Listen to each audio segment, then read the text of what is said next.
também estar perto do Suedson. Suedson é um homem cheio de Deus, aleluia, é um homem cheio da presença de Deus, e nós sentimos isso através da simplicidade dele, glórias a Jesus. Atos capítulo 12, deixa eu dizer um negócio para você. No término do trabalho, você vai ter a oportunidade de estar abençoando o nosso ministério, levando um DVD para sua casa. Nós temos ali, você trouxe seu DVD, Suedson? Está lá fora também, ó, vai ter ali fora o DVD do Suedson Damasceno, os CDs do Suedson Damasceno, que são maravilhosos, glória a Deus, e estarão ali também os meus DVDs. São mensagens que nós temos pregado e mensagens inspiradas. Você vai estar levando Bíblia para sua casa, vai estar levando maná, vai estar levando pão vivo que desce do céu, e vai ser bênção demais, eu tenho certeza, para a sua casa, para a sua família, para a sua vida. Então passe ali, nos abençoe e dê lugar, em nome de Jesus, aleluia. Pastor Gladson, não posso deixar de citar, que entrou em contato e teve muito apreço para com o nosso ministério. Que o Senhor lhe abençoe muito, lhe abençoe abundantemente. Atos capítulo 12, você encontrou. A epígrafe do texto diz assim: Herodes persegue Tiago, persegue a Pedro e persegue a igreja. Por aquele tempo, mandou o rei Herodes prender alguns da igreja para os maltratar, fazendo passar ao fio da espada Tiago, irmão de João. E vendo ser isto agradável aos judeus, prosseguiu prendendo também a Pedro. E eram os dias dos pães asmos.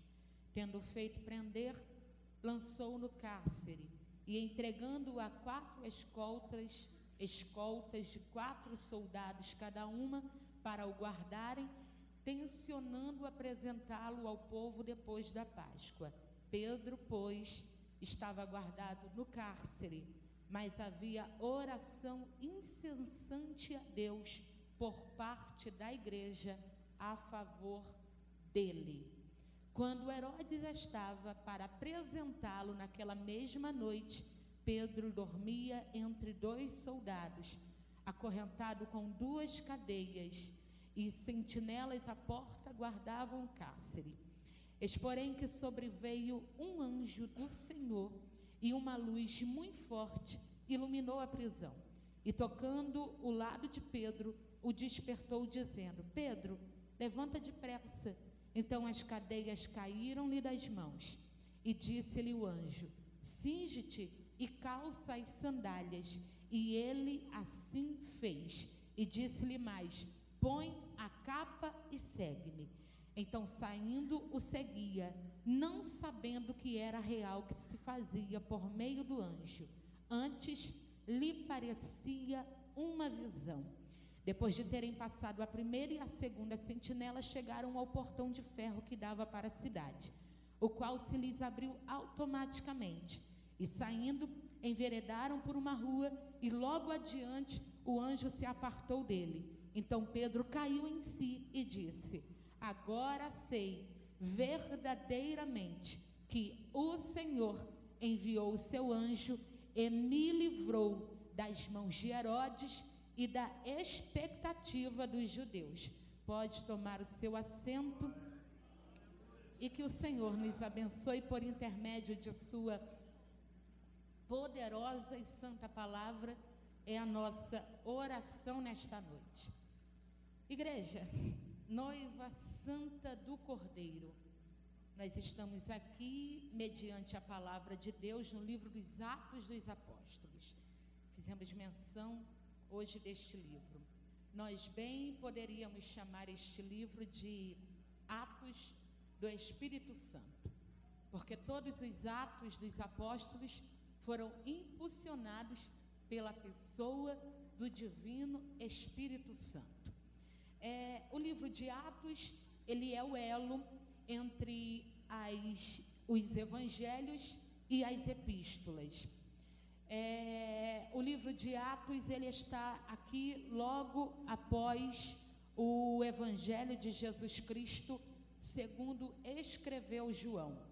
Ele faz esse elo Acontece a história, quando termina a história dos evangelhos sinóticos, quando termina a história das obras e dos feitos de Jesus, vem o livro de Atos, falando da história dos feitos, narrando os feitos dos seguidores de Jesus, dos discípulos de Jesus. O livro de Atos nem sempre esteve nesta colocação, nem sempre esteve aqui sozinho, fazendo um elo após os evangelhos, ligando os evangelhos às epístolas. A princípio, ele era um livro escrito junto ao evangelho de Jesus Cristo, segundo escreveu Lucas. Nós vamos perceber no primeiro capítulo que Lucas é o escritor do livro de Atos. A princípio, Lucas escreveu um único livro. Ele começa escrevendo sobre os feitos de um mestre chamado Jesus e continua escrevendo que a história não se acabou, mas que Jesus confiou aos seus discípulos a incumbência de dar continuidade ao seu ministério. E eles foram assim autorizados e outorgados e também receberam impulsionar através da pessoa bendita do Espírito que foi derramada nos primeiros capítulos deste livro. Mas os gregos decidiram dividir este livro, o livro de Lucas, decidiram na organização do cânon sagrado, eles decidiram colocar tudo isso separadinho. Então eles colocaram primeiro o evangelho de Lucas lá junto com os sinóticos e depois colocaram o livro de Atos. O nome escolhido para este livro, foram escolhidos diversos nomes, foram citados diversos nomes, mas o nome que mais se apegou, o nome que mais pegou, não seria nem esta palavra, mas o nome que deu certo, o nome que virou tudo, vamos dizer assim, né, foi praxis. Praxis era o termo grego usado para falar das atitudes de um homem de caráter. Praxis era o termo grego usado quando alguém ia falar da história de um homem de caráter. E este livro não narra apenas a história de um homem digno, de um homem de caráter, mas narra a história de 12 discípulos, não diretamente, mas indiretamente fala de 12 discípulos e dos crentes que compõem, que fizeram parte da igreja primitiva. O livro de Atos dos Apóstolos, então, foi chamado Praxis. Praxis dos Apóstolos, Atos dos Apóstolos. Eu acredito que se os apóstolos tivessem sido entrevistados acerca de como chamar este livro, eles mesmos diriam que este livro deveria ser chamado Praxis do Espírito. Eu acredito que se Lucas tivesse sido, Lucas não, porque Lucas é o escritor, mas foram os gregos que deram o nome ao livro, mas se Pedro tivesse sido, o apóstolo Pedro, que andou com Jesus, tivesse sido indagado, se alguém dissesse, Pedro, chamaremos este livro de quê? Qual nome que daremos a este livro? Eu acredito que Pedro teria dito, é melhor chamarmos este livro de Praxis do Espírito, de Atos do Espírito, porque sem o Espírito eu não teria me levantado na porta lá chamada Formosa, juntamente com meu amigo João, não teria dito, jamais teria tido coragem de dizer ao coxo levanta e anda, porque sem o Espírito também eu não teria pregado e quase 3.000 almas se convertido, porque sem o Espírito eu não teria feito nada. E se tivesse perguntado ao apóstolo Paulo, que tem 50% do livro contando a sua história, se alguém tivesse inquirido a Paulo e tivesse dito, Paulo, de que chamaremos este livro? Ele teria dito também, é melhor chamá-lo de Praxis do Espírito, porque sem o Espírito eu não teria ido à Europa, sem o Espírito eu não teria ido a Roma, sem o Espírito eu não teria pregado, sem o Espírito eu não teria ido à casa da rua chamada direita, sem o Espírito eu não teria ouvido meu querido Ananias, sem o Espírito Barnabé não teria olhado por mim, não teria defendido a minha causa. Então tudo que eu fiz, tudo que os apóstolos fizeram, nós devemos ao Espírito, vamos chamá-los de praxes do Espírito. Mas bem, o livro foi chamado de Atos dos Apóstolos. Nem todos os apóstolos têm o nome citado neste livro. É interessante que 1/3 do livro narra a história, fala do apóstolo Pedro. Tiago é citado poucas vezes, os Tiagos são citados poucas vezes. João também é citado esporadicamente.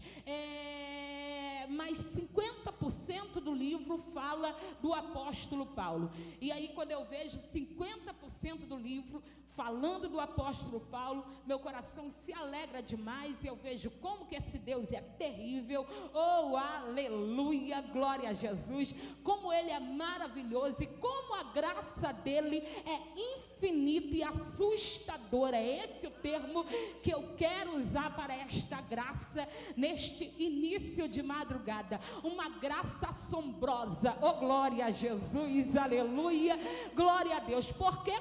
Porque eu me lembro de Paulo dizendo que Cristo, tendo ressuscitado, apareceu primeiro a Pedro, depois às Marias, depois aos discípulos, depois aos 120 crentes e depois aos 500, dos quais alguns estavam vivos e outros já tinham morrido, e por último havia aparecido a ele como que a um filho nascido fora de tempo. E agora eu estou vendo que 50% do livro, glória a Deus, é para narrar a história do filho nascido fora de tempo. Oh glória a Jesus, está entendendo não? Glória a Deus. Eu vou repetir para você entender. Eu estou dizendo que o último a chegar vai ter 50% do livro contando a história dele. Oh glória a Deus, aleluia. Eu estou dizendo que aquele que não teve o seu apostolado bem aceito, eu estou dizendo que aquele que teve que se esconder 13 anos no deserto para não ser caçado pelos próprios apóstolos, eu estou dizendo que aquele que a princípio não foi compreendido, não foi aceito, mas que foi apoiado apenas por Barnabé, vai ter a metade do livro que narra a história dos apóstolos falando sobre ele. Esta graça é assombrosa, não é verdade? Essa graça é maravilhosa, oh glória a Deus. Então, se tem alguém aqui passando por problemas de falta de aceitação, é hora de levantar a mão. Oh meu Deus, você já devia ter levantado, glória a Jesus. Se tem alguém aqui passando por problema de falta de compreensão, não estão compreendendo o teu chamado, não estão compreendendo o teu ministério, não estão compreendendo a maneira como tu prega, a maneira como tu canta, não estão compreendendo, estão querendo prova, estão dizendo, como é isso? Não andou com Jesus, chegou ontem, não estava no meio dos 12, não estava com 500, como que agora se denomina apóstolo? Oh aleluia, vem surpresa de Deus por aí, oh aleluia, vem surpresa de Deus por aí. Ele é o Deus tremendo, o Deus da Assembleia de Deus Madureira em Itaberaí, é o Deus que faz dos últimos primeiro. Você foi o último a chegar naquela repartição, oh glória a Deus, levanta a tua mão e agarra, porque Ele está me autorizando a liberar sobre a tua vida, que a tua história vai para o livro, oh glória, não se assombre, tem cadeira te esperando, tem lugar de honra te esperando. Alguém está criticando, alguém está julgando, alguém está apontando, é um novo convertido que chegou ontem e está achando que é mais crente do que todo mundo. Ele está dizendo, eu estou separando o lugar de honra, eu estou separando o lugar de honra, oh, glória a Jesus. E ele narrou uma parábola, aonde dizia que o Senhor da terra saiu a buscar trabalhadores para a sua terra. Uns ele chamou às 9, outros ao meio-dia, outro às 17 horas. Oh, meu Deus do céu!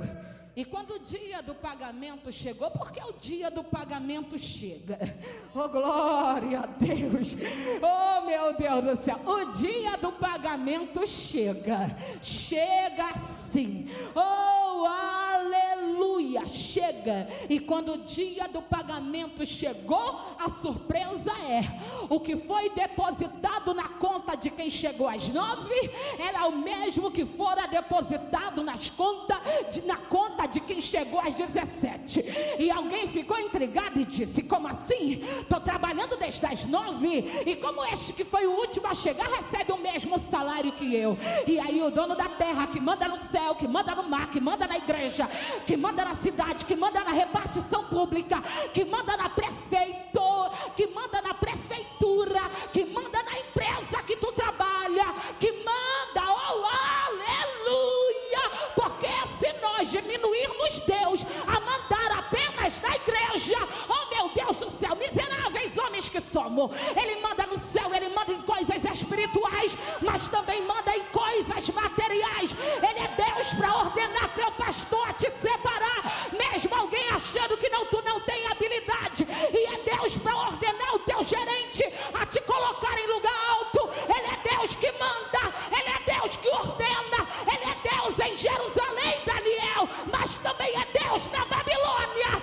e lá em Babilônia Ele pode dar ordem aos reis e dizer: coloca o judeu, coloca o escravo, para mandar na maior quantidade de províncias. Oh aleluia, oh aleluia. E o dono da terra olha para quem está murmurando e diz: tu está se incomodando porque eu sou bom, tu está se incomodando porque eu sou bom, tu está se incomodando porque eu sou bom. Pagamento aqui a gente ainda não vai ter, não, oh aleluia. Mas eu até entendo que esta madrugada é uma madrugada de adiantamento. Oh glória a Deus, glória a Jesus, oh aleluia. A gente sente felicidade mesmo, é no dia 31, é no dia 1º, é no dia 5, mas no dia 15 dá até para dar um glória, quando vem aquele negócio, oh meu Deus, quando vem aquele adiantamento, aquela parcela, oh glória a Deus. Você está até esperando aquele 13º salário bruto para o final do ano, mas que coisa boa é quando chega outubro e o patrão diz: está tudo certo, está dando tudo bem, a crise não chegou na nossa empresa, então eu vou te dar uma parcela do 13º adiantada. Aí nesta madrugada o Santo Espírito está bradando, está dizendo: ainda não é pagamento, mas já dá para levantar a mão, estender a mão aberta e pegar o que Ele está dando a nós, porque é adiantamento, é adiantamento, é adiantamento. Recebe graça, recebe cura, recebe virtude, recebe poder, recebe dons espirituais, recebe providência para a tua casa, recebe providência para o teu aluguel, recebe, porque hoje tem adiantamento. Oh glória a Deus, oh glória a Deus, oh glória a Deus, oh aleluia. Alguém está olhando para o Paulo e está dizendo: foi o último a chegar, já tem 50% do livro, mas ninguém viu ele caindo do cavalo, ninguém viu ele ficando cego, ninguém viu nada. Oh meu Deus do céu. Então vamos nós que está aqui desde o princípio, vamos nós os discípulos que andou com Jesus, vamos fechar nossa boca, calar, ficar no nosso quadrado, ficar no nosso lugar, levantar a nossa mão, dar glória a Jesus pela bênção do irmão, porque você dando glória pela bênção do irmão, o Senhor abençoa a tua casa. Oh glória a Deus, aleluia. Praxis, Atos do Espírito, este livro abrange um período de 3 décadas. Ele é escrito provavelmente em 63 depois de Cristo por Lucas, mas ele abrange ao período de 3 décadas, de 43 ele pega a história de 43 a 63 depois de Cristo. Glórias a Jesus. É interessante que Lucas começa escrevendo daquilo que ele ouviu, que ele inquiriu, que ele entrevistou.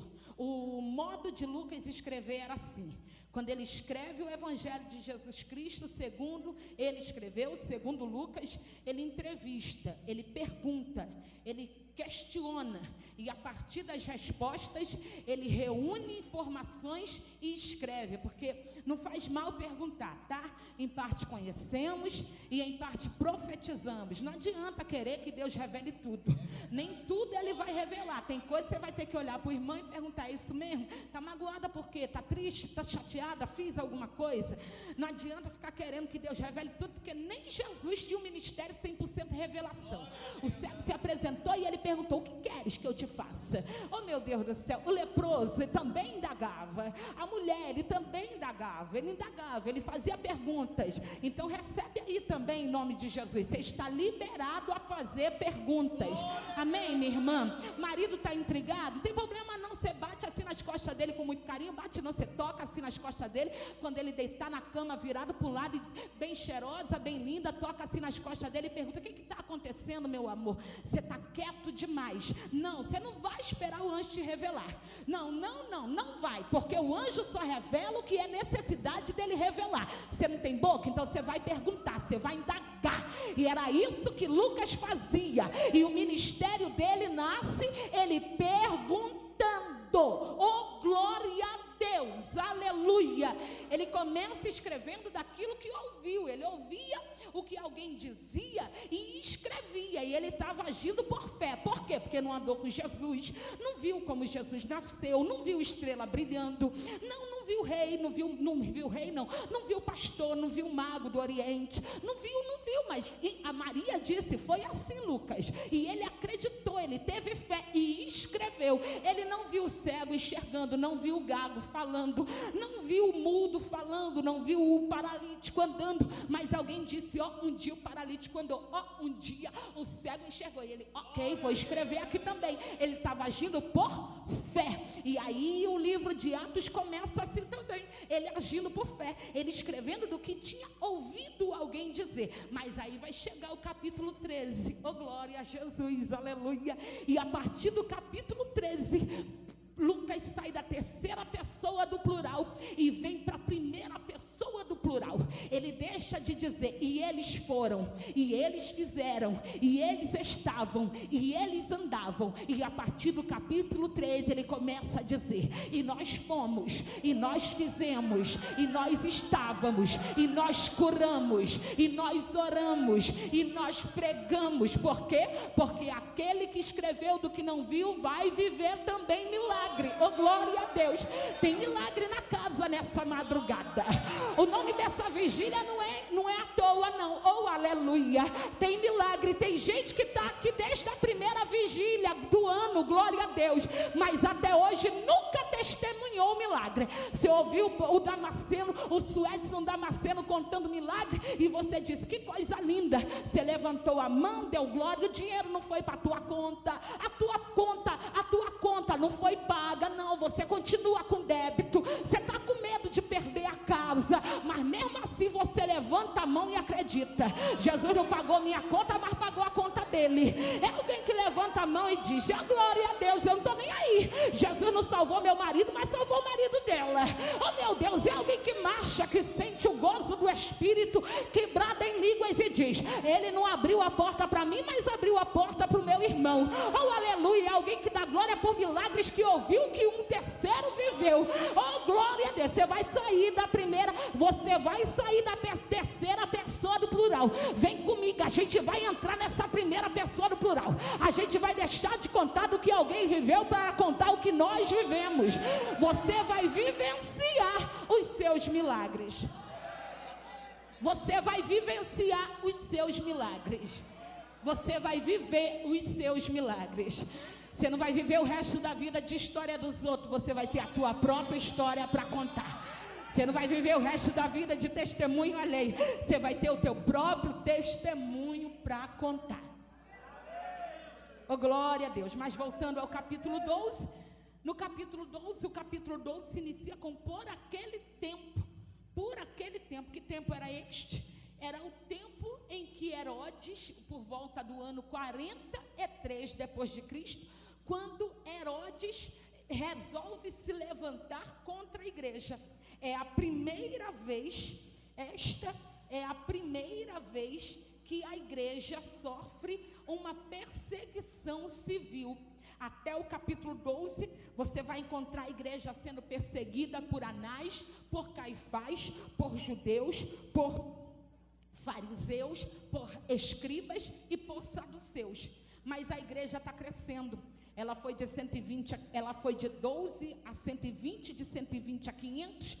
Depois foi a cerca de 3.500, e agora tem cerca de 8.000 pessoas compondo a igreja, e muito mais agora já é no capítulo 12. Então, conforme a igreja vai crescendo, a perseguição também vai crescendo. Veja bem, quando a igreja era pequena, a quem perseguia? Crente, Anás e Caifás, perseguição religiosa. Mas agora a igreja cresceu e a perseguição deixa de ser religiosa e passa a ser uma perseguição política, uma perseguição civil. É o primeiro rei, o primeiro governante, o primeiro governante que se levanta para perseguir a igreja.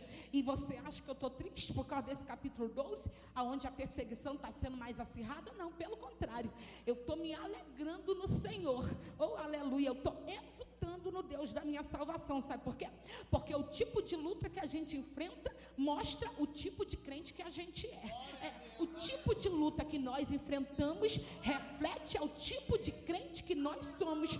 Como que você vai perceber que Davi está crescendo? Como que você vai perceber que Davi está importante? Quando ele compõe o salmo e diz: exércitos se levantam contra mim. Quando era menino, lutava com leão. Quando era menino, lutava com urso. Quando era menino, lutava com gigante. Quando era menino, lutava com irmão invejoso. Mas cresceu e agora enfrenta exército. A tua luta é grande? Levanta a mão, oh glória a Deus, aleluia. Não, levanta a mão não, levanta a mão só não. Ergue a cabeça, abaixa a barriga, estufa o peito, deixa o capeta sem graça. E dá glória a Jesus e diz pro alto, oh aleluia. Diz para os principados e potestade ouvir. A luta que eu enfrento fala do tipo que eu crente que eu sou. Eu sou grande, por isso que a minha luta é grande. Eu sou fenomenal, por isso que a minha luta é estrondosa. Oh glória a Deus, por quê? Porque se ele vem contra ti como exército, é porque ele sabe que você vale por muitos.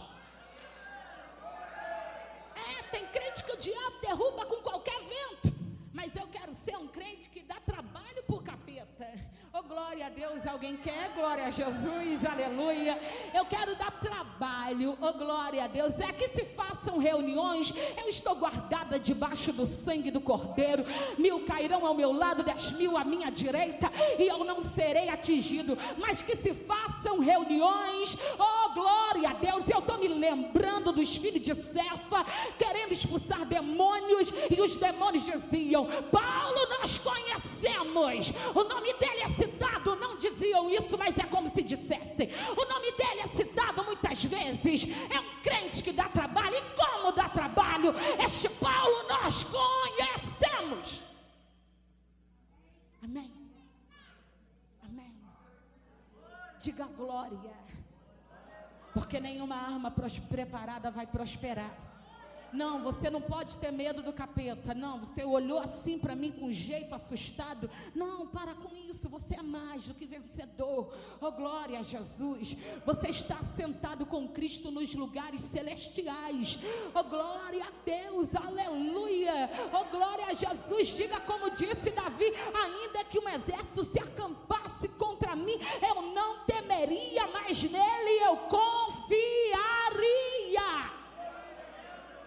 Glória a Deus. A igreja está enfrentando lutas maiores, porque a igreja cresceu. E se a gente cresce, a luta é maior, o tipo de luta é maior. E Herodes agora vai se levantar para maltratar os da igreja. Esse Herodes não é o mesmo dos dias de Jesus. Esse Herodes não é o Herodes o grande. Este Herodes é o Agripa. Agripa, ele é neto de Herodes o grande. Ele é filho de Antipas, e é o Herodes Agripa. Herodes Agripa era um homem muito complexo.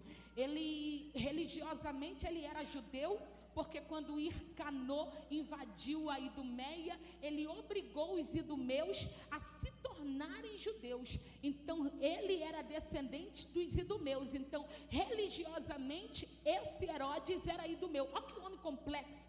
Olha que homem cheio de interrogações. Religiosamente ele era judeu, politicamente ele era romano, o reino dele estava sustentado por Roma.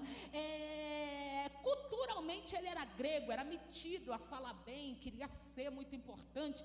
Culturalmente ele era grego. Herodes era este homem complexo, este homem cheio de mazelas, este homem cheio de neurose, este homem que queria agradar a todos. Herodes era rei. Veja bem, por que Herodes estava agora no comando da Palestina? Por quê?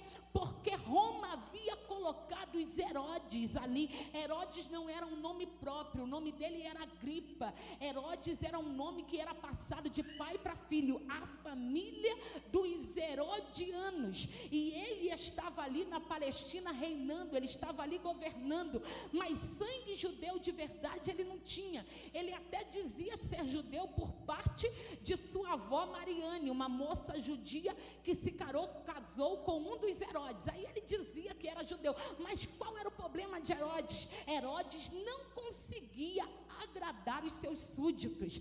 Herodes não conseguia conquistar o amor, o coração, a amizade, o apreço dos seus súditos judeus. E ele está numa busca implacável por conquistar o coração dos judeus. Por quê? Porque ele queria paz ali de alguma maneira, mesmo que fosse por meio de bajulações. Ele queria paz, ele queria calma, ele queria calmaria. E agora Herodes vai perceber que os judeus não gostavam da igreja. E nessa busca por ser amado, e nós podemos dizer que nesta busca por ibope, ele percebe que judeu não gosta de cristão. Então ele toma uma decisão: para mim se tornar amável aos judeus, eu persigo os cristãos. Por quê? Porque perseguir, isso não é de hoje. Isso não é de hoje. Porque perseguir cristão dá ibope. Você já percebeu que perseguir crente dá ibope? Você vê uma pessoa sem eira nem beira, uma pessoa, você não sabe de onde veio, ela aparece numa rede social, fala mal de um pastor, critica uma liderança, aí ela arranja seguidor, ela tem canal, ela fica famosa, vai para o By Night, sei lá o nome daquilo, e fica famosa. Por quê? Porque perseguir cristão dá ibope. E é isso que Herodes está querendo. Herodes está querendo ibope. Agripa está querendo ibope. Aí ele diz: vou perseguir a igreja para mim ter ibope no meio dos judeus. E como que ele começa a perseguir a igreja? Decapitando Tiago. Ele prende Tiago e arranca a cabeça de Tiago. Esta morte, a morte por decapitação, era uma morte sem graça. A honra dos crentes da igreja primitiva era morrer pela causa de Cristo. Mas eles achavam bonito quando alguém ia a uma praça pública e dizia assim: olha, terça-feira que vem nós vamos matar nesta praça um crente, incendiado, não sei, de alguma maneira. E aí o crente, ele se sentia honrado. Foi o caso de vários mártires. Inclusive um mártir chegou a dizer: dele eu ganhei a minha vida, e a minha vida estou oferecendo a ele. Tudo que tenho veio dele, e agora o que eu tenho estou dando a ele, a minha própria vida.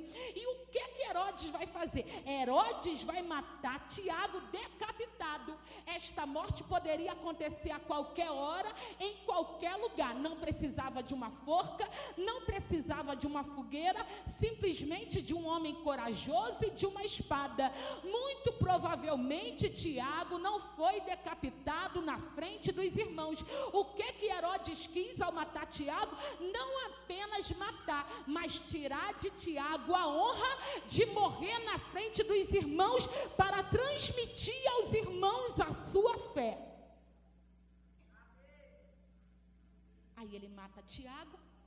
Você lembra que Tiago está no capítulo... Você lembra que Tiago tem um papel importante na igreja. Tiago é líder. Quem ele mata primeiro? Quem é líder. O que Herodes era? Um líder falido. Deixa eu dizer uma coisa aqui, eu sei que nessa madrugada aqui só tem crente. Porque quem não é crente não vem. Fica em casa. Mas esse negócio de perseguir liderança é coisa de líder falido. Líder falido. Ou deseja liderar e não tem chamado, ou liderou e faliu, ou não tem governo sobre a casa, ou não tem governo sobre a família, ou de alguma forma não tem governo, mas pode pegar um rebelde, alguém que se levanta contra a liderança e averiguar a vida dele, que você vai encontrar raiz. É um demônio mesmo que agiu em Herodes. Ele faliu a liderança de Herodes e colocou no coração dele o desejo de ter o que o líder tinha, o que Tiago tinha. Glória a Deus, aleluia. E o primeiro a morrer é Tiago. Aí o que Herodes faz? Mata Tiago a fio da espada, arranca a cabeça de Tiago e prende Pedro.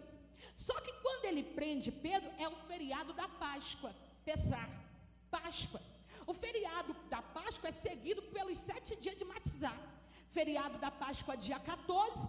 Feriado do Matizá começa, feriado não, o Matizá, que é os dias, a semana dos pães asmos, começa no dia 15 e termina no dia 21. São festas que se unem, festas seguidas uma da outra, Páscoa e pães asmos. Aí Herodes Agripa prende Pedro e diz assim, ó, vou prender, mas não vou matar. Por que não vou matar? Porque é feriado de Páscoa e eu respeito o feriado. Hipócrita. Hipocrisia. Porque o feriado da Páscoa festeja o que, igreja? Liberdade. 430 anos de cativeiro egípcio. Último dia de cativeiro, última noite de cativeiro. Deus diz, ó, entra para dentro de casa, assa pão, assa cordeiro, põe cajado na mão, sandália no pé, capa sobre as costas e come a Páscoa.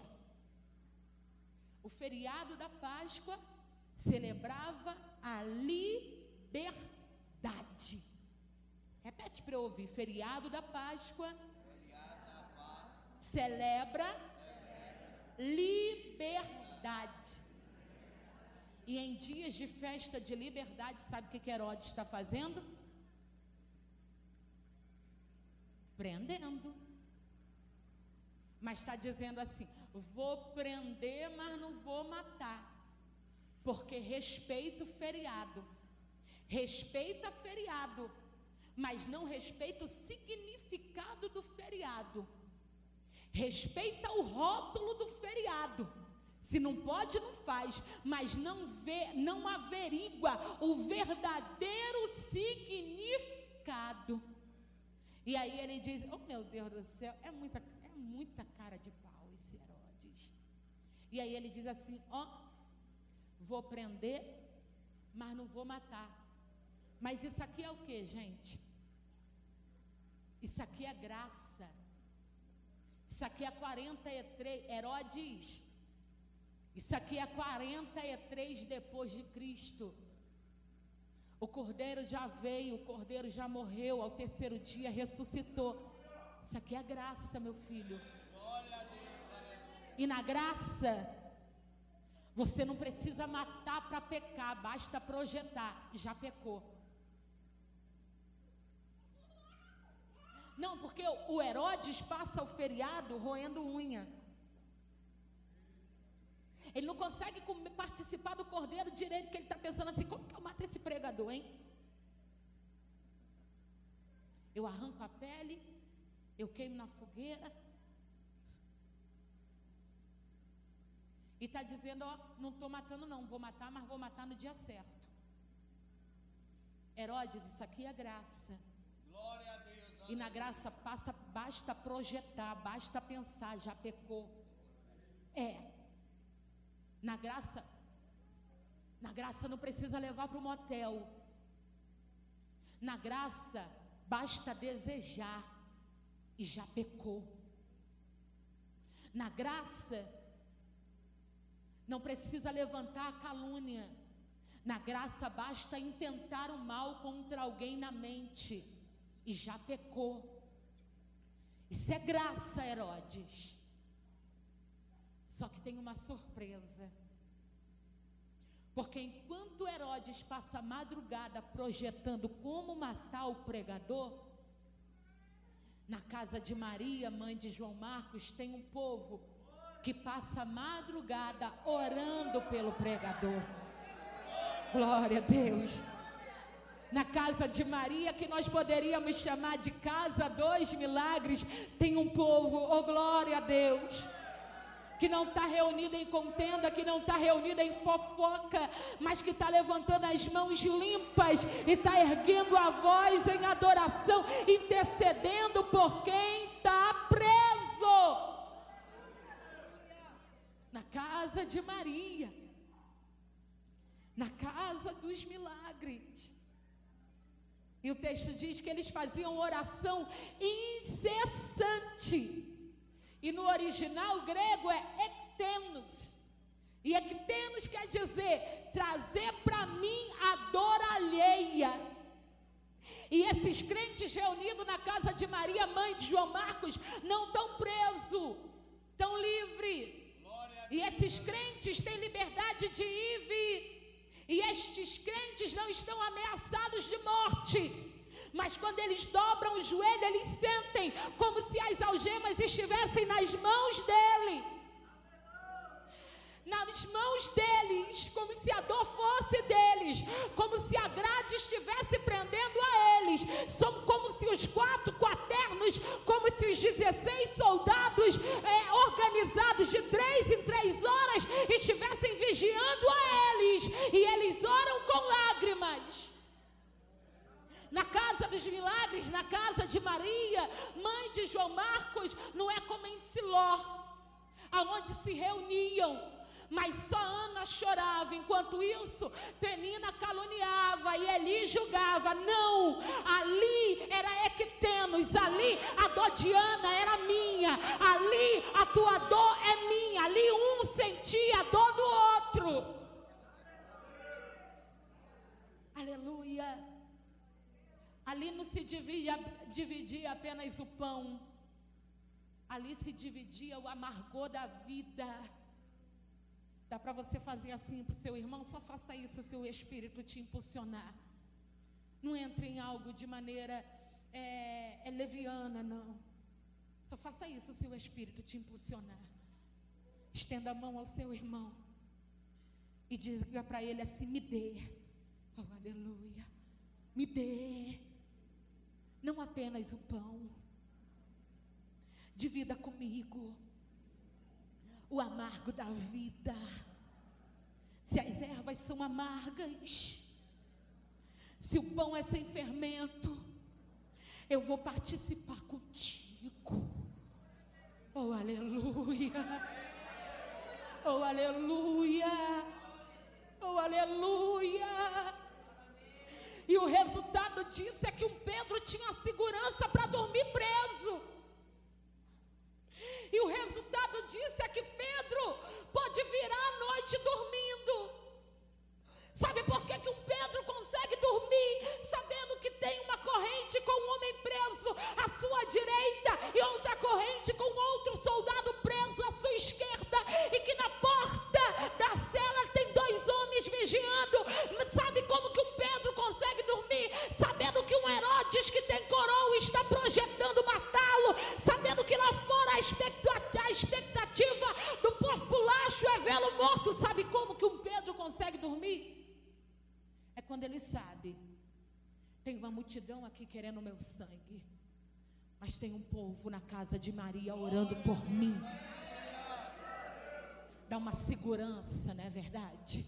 Oh aleluia. A gente enfrenta o vento, a gente enfrenta a procela, Sabe quando um pastor consegue se manter fiel, firme, melhor dizendo, mesmo em meio à luta? Sabe quando que um crente enfrenta o câncer de maneira bravia? Sabe quando que um líder prepara um congresso, prepara uma vigília com uma expectativa, mesmo sabendo que o inimigo vai se levantar? Sabe quando o pregador prega o avião e vai embora pregar em outro estado onde ele nunca esteve, para uma igreja que ele não conhece, para um povo que ele nunca viu? Um cantor, aleluia, tem força de Deus para compor hinos em meio ao vento, em meio à dor, em meio a aflições. Sabe quando? Quando ele tem no coração uma certeza, na casa da querida irmã Maria, mãe de João Marcos, tem um povo que intercede por mim. Isso dá certeza. Oh, glória a Deus. Oh, glória a Deus. Oh, glória a Jesus. Aleluia. Pedro dorme. Pedro dorme. E dorme tanto que quando o milagre chega na cela, porque a casa é dos milagres, mas vai ter milagre em cela. Oh, aleluia. Que a gente vem aqui nessa vigília com esse tema, trabalhando em cima disso. É casa de milagre, mas não vai ser mais só casa de milagre. Vai ser a cela dos milagres. Vai ser a empresa dos milagres. Vai ser a loja dos milagres. Vai ser a UTI dos milagres. Oh, aleluia. Vai ser o hospital onde alguém faz o tratamento de 15 em 15 dias, 2 milagres. Glória a Deus. Aleluia. Vai ser o presídio, 2 milagres. Glória a Deus. Glória a Deus. Glória a Deus. Porque aonde um representante da casa dos milagres está, milagres acontecem. Glória a Deus. Ele dorme. E quando o anjo do Senhor chega, uma luz muito forte invade a cela. Se tem uma coisa que incomoda o nosso sono, é luz. Mas ele tem tanta paz, que a luz forte brilha e ele continua dormindo. É uma paz que excede o entendimento, é uma segurança no interior. Tem homens vigiando e desejando a minha morte aqui fora, mas eu tenho paz para dormir, porque o meu Deus me guarda e eu tenho um povo que intercede por mim. A luz brilha, ele continua dormindo, o anjo toca nele. Não acorda? Ô Pedro, levanta. E o anjo diz assim, ó, põe a sandália. Aperta os cintos e veste a capa. Depois vem comigo. Põe a sandália. Sandália. Sandália que nos habilita a andar em lugares pedregosos. Quando Herodes, melhor dizendo, prendeu Pedro, tirou as sandálias do apóstolo. O termo apóstolo significa enviado. Quando tira as sandálias do apóstolo, Herodes Agripa está dizendo, eu não vou só matar, mas antes de matar, eu vou impedi-lo de prosseguir.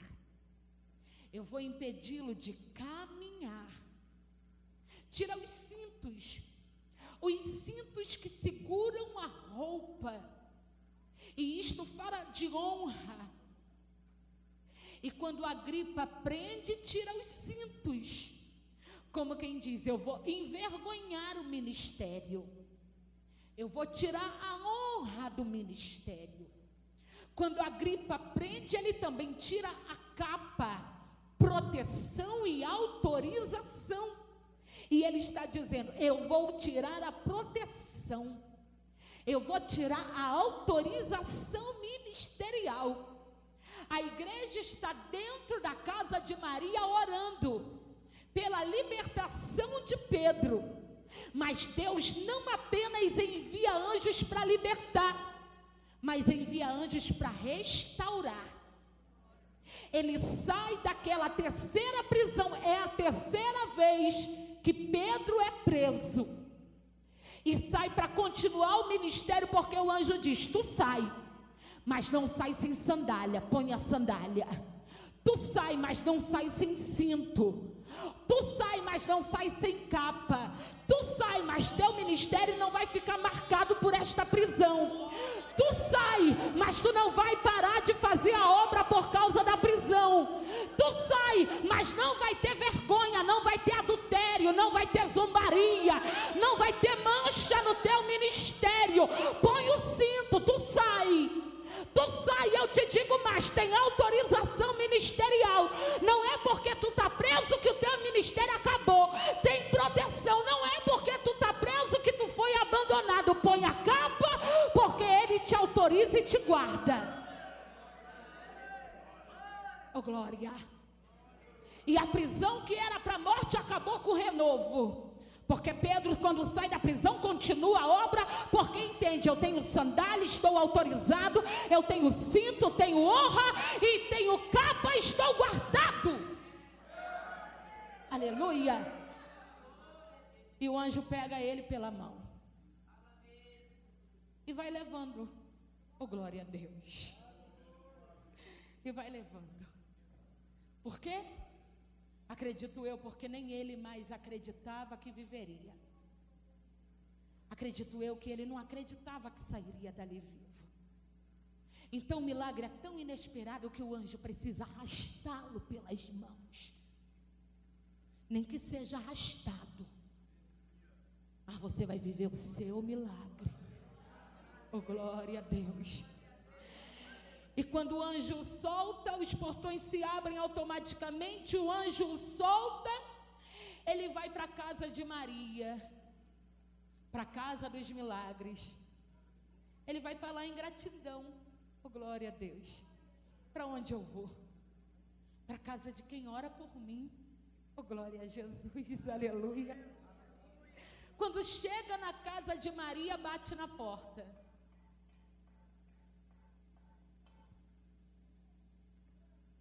E quem vem atender não é Maria, a irmã do coque. Quem está nessa oração?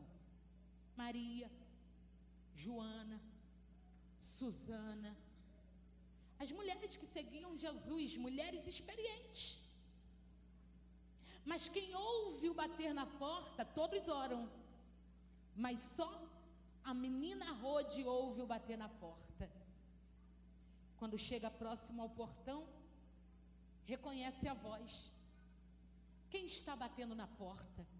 É Pedro. Corre dentro de casa, não abre o portão não. Corre para dentro de casa e diz: gente, Deus ouviu nossa oração. Pedro está ali. E quem vai dizer? E que vão dizer os discípulos? As Marias com suas carteirinhas de missionária. As Marias com sua experiência de ter andado com Cristo. As Marias, mulheres experientes, vão dizer: não, é o anjo dele. Você é menina, garota. Você está começando agora, e quando a gente está começando, a gente é assim. Mas deixa eu te explicar, é o anjo dele, calma coração, fica aí. E ela diz: não, gente, Pedro está lá. Sabe o que me chama a atenção? O portão está fechado, provavelmente de madeira. Ela não está vendo, mas mesmo com o portão fechado, sem ver, ela está dizendo: quem está lá é Pedro. Fé, a convicção de fatos que não se veem. Ela não está vendo, o portão está fechado, mas ela afirma: quem está do outro lado é Pedro. Oh, glória a Deus. Alguém está dizendo: é o anjo, e ela está dizendo: não, é Pedro que está lá. E alguém grita no meio da multidão: estás louca. Estás louca. Mas quando alguém diz estás louca, ela toma uma decisão: abrir o portão e viver o milagre. Glória a Deus. Glória a Deus. Estás louca, é o que alguém está dizendo. Mas eu vim lá do Rio de Janeiro, cansada, depois de uma semana difícil, dizer um negócio para você. Você não está louca. Não, você não está batendo as bolas, não, minha querida. Não. É porque o que você vai viver até vai parecer loucura. Oh, glória a Deus, aleluia. É que o milagre que você vai dizer é algo tão novo, tão diferente, que vai suprimir a expectativa humana. E a única explicação vai ser dizer: não é possível, ela está louca. Fica de pé e abre a porta. Fica de pé e abre a porta. Oh, glória a Deus, aleluia. Fica de pé e abre a porta para o teu milagre se tornar notório. Oh, glória a Deus. Fica de pé, escancar esta porta. Cadê o ministério de louvor? Fica de pé, escancar esta porta no glória, no aleluia, no levantar de mãos, porque o teu milagre não vai ficar do outro lado da porta. Oh, glória a Deus. Eu sei que mesmo sem abrir o portão você crê, mas só que é só você que crê. Tem alguém que também precisa crer. Não é verdade, pastora? Sabe por que a porta do sepulcro foi aberta? Não foi para Jesus sair. Foi para quem estava do lado de fora entrar e constatar que ele não estava mais morto, mas havia ressuscitado. Você vai abrir essa porta hoje, nessa madrugada. Destranca essa porta, destrava essa chave, destrava esse cadeado, porque você não precisa de milagre para acreditar em Deus, mas tem alguém que convive com você e precisa.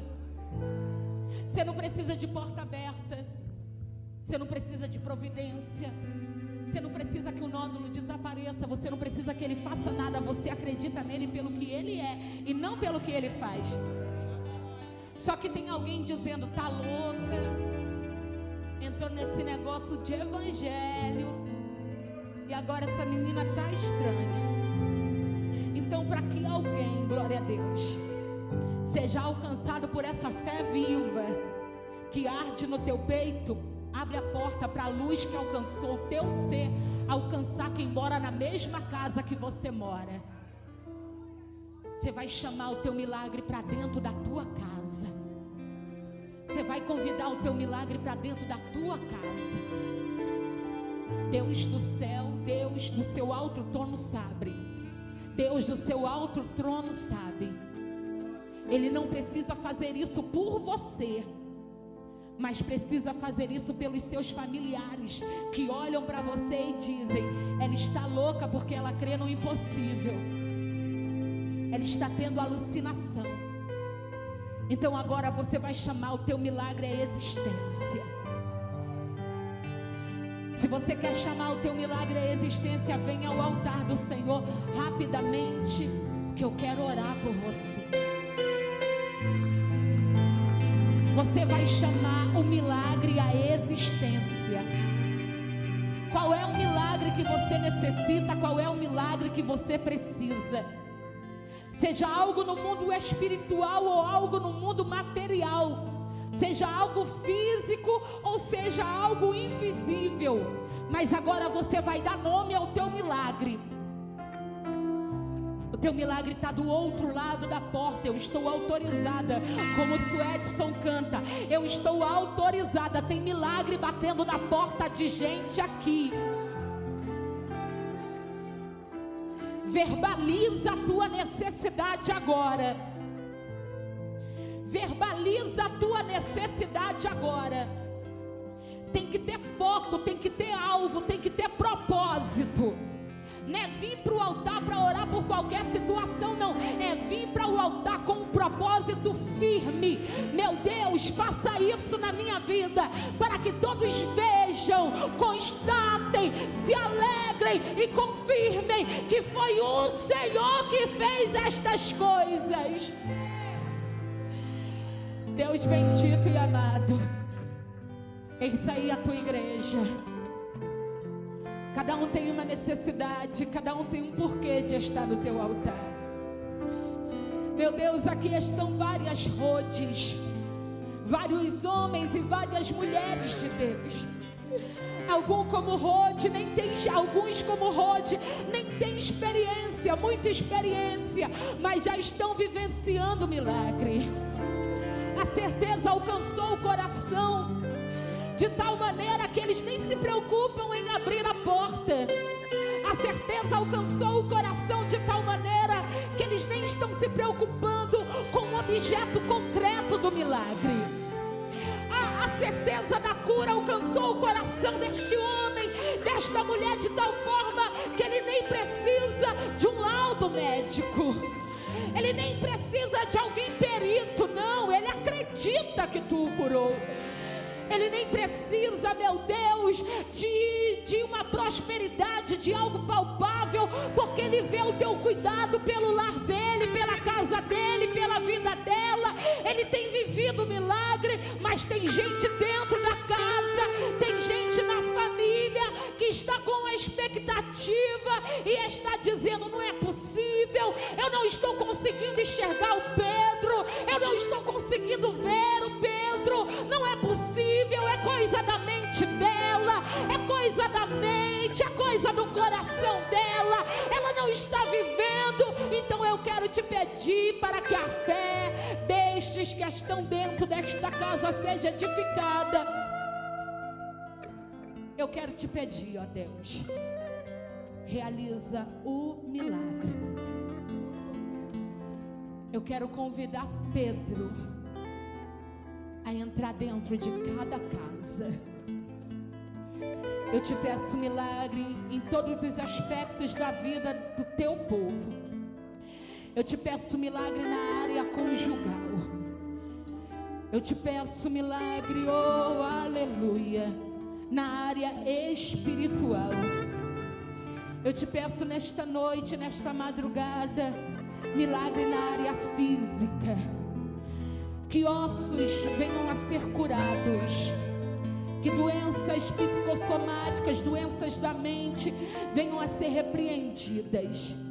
Eu te peço, ó Deus, que nódulos desapareçam. Eu te peço, ó Deus, que cicatrizes sejam curadas. Eu te peço que doenças que acompanham esses crentes há anos, há muito tempo, sejam repreendidas nesta madrugada, na autoridade do nome de Jesus. Põe a mão sobre a tua enfermidade, convidando Pedro para entrar na tua casa. Põe a mão sobre a tua enfermidade e começa a clamar ao Deus dos céus e começa a dizer: Senhor, abre a porta da cura. Eu quero que Pedro entre na minha casa, que todos vejam, que todos vejam, que todos vejam. Pedro não está preso, está vivo, não está preso, está vivo. Eu te peço milagre na área financeira. Eu te peço milagre, ó Deus. Este moço que tem este diploma pendurado na parede e nunca conseguiu um emprego dentro desta profissão, eu te peço, ó Deus, um milagre para esta moça que não se casa. Eu te peço, ó Deus, eu te convido, um milagre para este ministério que parece falido. Eu te peço milagre para este casamento que parece acabado. Nós estamos dizendo: Pedro, seja bem-vindo. Pedro, seja bem-vindo. Essa casa é de milagre. Oh, aleluia. Procura alguém para você abraçar agora no término. Todos são evangélicos, né? Eu acredito que sim. Tem alguém que não é evangélico? Se tem alguém que não aceitou Jesus, levanta a mão. Todos são evangélicos. Oh, glória a Deus. A casa é de milagre. Não tem outra saída. Escuta isso. A tua casa é casa de milagre. Não tem como o demônio entrar, não tem como a falência entrar, não tem como tranca-rua entrar. Ele está repreendido na autoridade do nome de Jesus, porque a tua casa é de milagre. Eu não aceito outra coisa na minha vida que não seja milagre. Haverão lutas, mas para cada luta, um milagre. fechar, deixa eu falar um negócio para vocês. O dia não amanheceu só na casa de milagre, porque o sol nasce para todos, não é verdade? Então o dia amanhece na casa de milagre, mas também amanhece na casa de Agripa. Só que enquanto o dia amanhece na casa dos milagres, tem festa, na casa de Agripa, no palácio, tem burburinho, tem perturbação. Por quê? Porque ele não encontra mais a Pedro. Aquele que era presa, agora está livre. Oh, glória a Deus, aleluia. Porque você não é presa na mão do diabo. Você é livre. Você ouviu o que o Suedson? Deus confirmou a palavra quando ele dizia acerca de que alguém queria chamar um espírito mau. Enquanto isso ele dizia: não deixa entrar, não deixa entrar. A casa é tua, é você que autoriza quem entra e quem não entra. Na casa dos crentes havia festa, na casa de Herodes, Agripa, havia infortúnio. Por quê? Porque não achavam a Pedro. Agora Herodes, Agripa, vai reunir os 16 soldados. Ele vai perguntar: gente, cadê Pedro? Eu coloquei vocês para vigiar Pedro. Cadê Pedro? E ninguém tinha resposta. E Herodes Agripa matou cada um dos soldados. Está escrito no texto. Os inquiriu.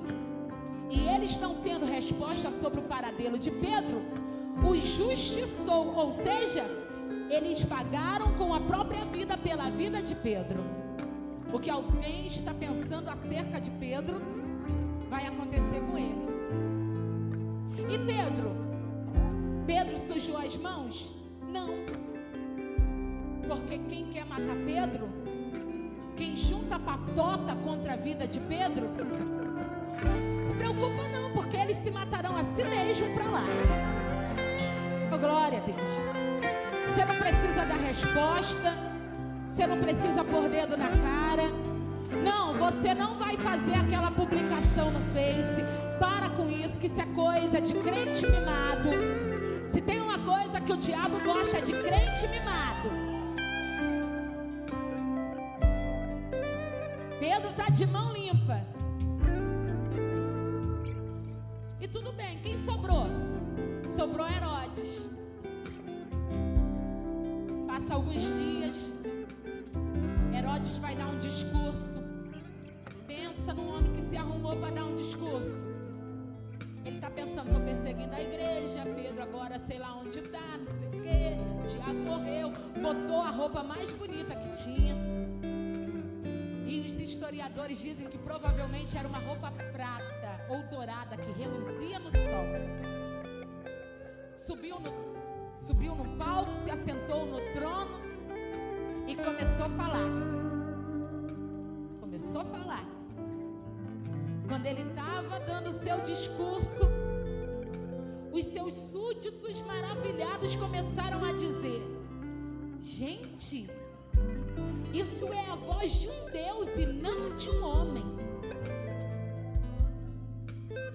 Aquele que queria roubar a liderança dos apóstolos agora está querendo roubar a glória de Deus. Mas na glória de Deus ninguém toca. E aí Deus enviou um anjo que o feriu Herodes Agripa.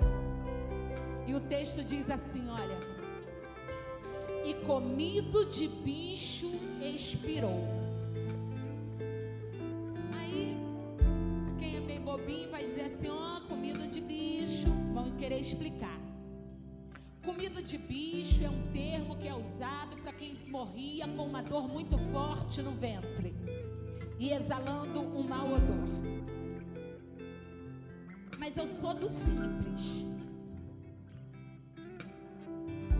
E cá para nós, o termo que cabe de verdade nesse negócio é comido de bicho expirou. E eu acredito, caiu e foi comido de bicho.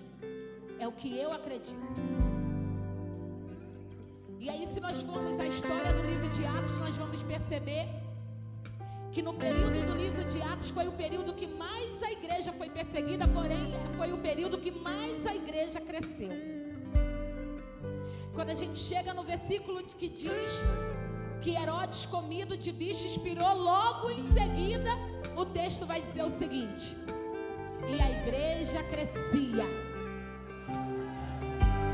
e se multiplicava. Tem hora que a gente demora tanto para dizer um negócio que às vezes a pessoa não consegue compreender. A cada madrugada a mente fica meio cansada. Mas eu vou enxugar tudo aqui e vou dizer aqui para você numa frase.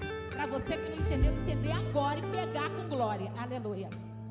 O perseguidor morreu comido de bicho. E o pregador está vivo. E a igreja está crescendo e se multiplicando. E é assim que a gente vai terminar a mensagem. Você vai abraçar o maior número de crentes salvos, que herdou a vida eterna, que vai herdar a vida eterna, dizendo: o perseguidor morreu comido de bicho. E o pregador está vivo. E a igreja está crescendo. Oh, aleluia! Vai, abraça o teu irmão, vai. O perseguidor morreu. O perseguidor morreu comido de bicho. O perseguidor, o bicho comeu. E a igreja cresce. E o pregador está vivo. Oh, glória a Deus. O perseguidor, o bicho comeu. E o pastor. Oh, glória a Deus. Está vivo. Oh, glória a Jesus. Se assente dando glória. E receba esta palavra em nome de Jesus. Glória a Deus.